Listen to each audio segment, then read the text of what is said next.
معدے کی گرمی ختم کرنا چاہتے ہو تو روزانہ تربوز پر نمک ڈال کر کھائیں۔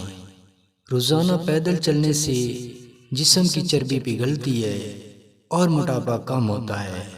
اونٹ کی چربی کے تیل کی سر پر مالش کرنے سے سر کے بال لمبے ہوتے ہیں۔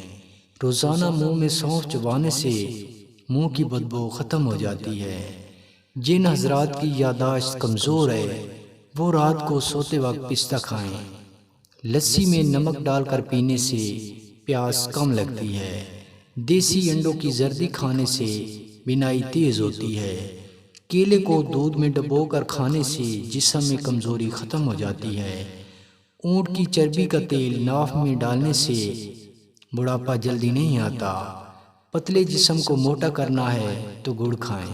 ناف میں سرسوں کا تیل ڈال کر ہم بستری کرنے سے 1 گھنٹے تک ٹائمنگ بڑھ جاتی ہے۔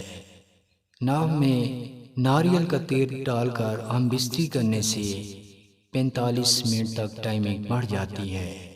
ناف میں شہتوت کا رس ڈال کر ہم بستری کرنے سے 2 گھنٹے تک ٹائمنگ بڑھ جاتی ہے۔ ناف میں دیسی گھی کے 2 ٹکڑے ڈال کر ہم بستری کرنے سے 3 گھنٹے تک ٹائمنگ بڑھ جاتی ہے۔